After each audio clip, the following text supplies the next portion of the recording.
Hello po Sir Gavin and Kapinpin Pam, cute! Sir Gavin, ako po ay mag-audition sa inyo. Dahil napanood ko po yung video nyo na naghahanap po kayo ng editor, nagbakasakali na rin ho ako. Hi Sir Gavin at Kapinpin Pam, ako po si JB Mendoza. Ako po ay nakatira sa Bawan, Batangas.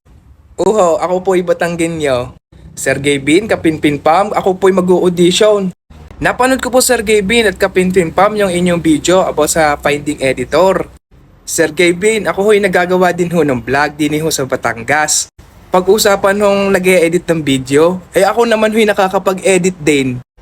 Pero, mga basic lang po yung kaya ko. Sasabihin ko na po yung app na ginagamit ko. CapCut po. Cute!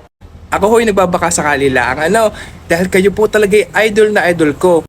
Sa katunayan nga ho, kapag ho kayo nag-upload ng videos, yung the way nyo po inedit yung merong boom, boom.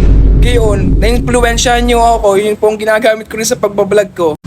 Though yung sa pagbablog ko naman po, basic lang po yung mga ginagamit ko. Cut, paste, yung mga ganun po. Sir Gavin, Kapinpin Pam, ako po yung magiging honest na ho sa inyo.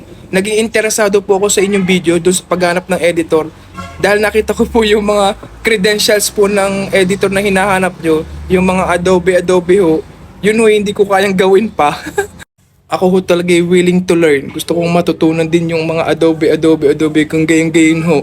Hindi naman ho sa mga lang naman po talaga yung kaya ko, mga basic. Pero nakakapag-edit ho ako. Nakakapag-edit po ako. Sa katunayan po yung minsan yung mga 9 minutes ko pong vlog na gagawa ko na po agad siya ng 2 hours. Yun, tapos na ko na po agad yung vlog na nagagawa ko po. At yun ang gusto ko pong i-apply kapag huwa ko yung nandidiyan na sa inyo. Cute! Yun, Sir Gavin. Sana po, kung halimbawa po may napili po kayong isa na magaling talaga, yung pinakamagaling po talaga. Sana po yung maghanap pa rin po kayo ng kasama nung pinakamagaling na yun para po ako yung matrain. Para makapunta rin ako dyan sa inyo at idol na idol ko talaga po kayo. Gusto ko po kayong makilala at makasama. Cute! Sir Gavin, ako po talaga willing to learn po talaga ako. At alam ko po sa sarili ko na marami po akong matututuhan sa inyo.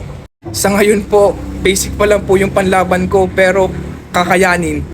Kung matatanong nyo din po, Idol Sir Gavin at Kapinpin Pam, kung ano po yung ginagawa ko before po ako maggawa ng vlogs. Ako po ay maintenance engineer sa Alabang po, sa Alabang. Kaya lang po, after ng mag-resign po ako, sana po papunta na po akong Japan. Kaya lang nag-hit po yung pandemic. At yun, di po ako natuloy kasi kinancel na po na employer yung aking apply. At doon na po nagsimula yung pagiging content creator ko at paggagawa ng vlogs. At doon ko po kayo unang nakilala, yung pandemic. Kaya sobra po talaga ako yung inahangaan ko.